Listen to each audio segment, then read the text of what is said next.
Hi, hello! Ayan, nilagay sa buhok niya ang tuno sa lobe or niyog. Ang sobra sa mga ginataan na ulam.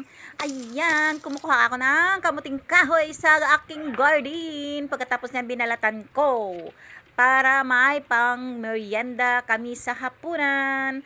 At saka maganda talaga yung may tanim ka para may aanihin. Ayan, tapos na, nabalatan ko na, nalinisan na.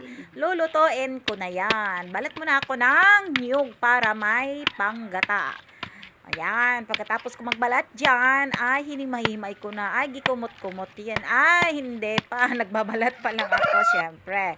Yan, maganda talaga may tanim tayo. Kasi pag wala tayong tanim, wala tayong makain. Pag wala tayong pira, katulad din sa akin, wala akong pambili. Eh, de, may nakuha ako dun sa puno, dun sa garden. Kaya mas maganda talaga yung may tinatanim tayo. Ay, charat. Kung may mataniman. Pero yung walang mataniman, pwede naman sa makaang-kaang or sa ano pa dyan, whatever. Ay, charat. Pwede na magtanim kung saan-saan dyan sa mga gilid-gilid ng bahay. Yung mga ano lang, mga plastic-plastic, ay mga mineral water lagyan na rin. Pero hindi naman yung pwede yung kamuting kahit taniman, di ba? Ay, charot. Kung yung may mga bakanti lang, pwede magtanim-tanim kung saan-saan. Ay, charot.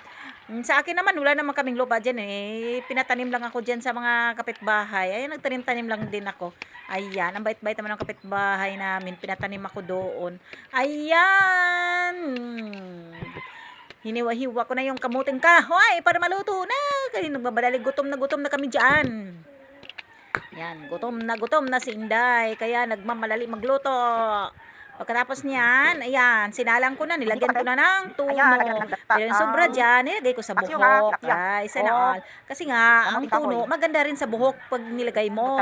Hindi rin yung para tuno-tuno ka lang sa mga ulam o sa mga kakainin mo. Lagyan mo rin yung buhok mo pag may natira. Para naman, yun, mas shiny ang buhok mo. Pampaitim pa ng buhok yung tuno sa niyog. Hindi nyo ba alam? Sino hindi nakakalam dyan? Ang nyug-nyug, pampaitim sa buhok, maganda sa buhok yung tono ng nyug. Ibababad mo lang siya pagkatapos bago ka maligo. Ayan, kakain na kami kasi luto na ang lahat. Nagmamadali kasi yan. Yung kompleto, may ano pa dyan, juice, di ba? Kain na si Inday, nakaupo, na nakataas ang paa, charot.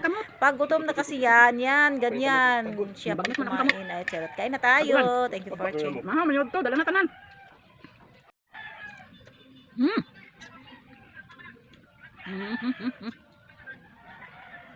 Yummy.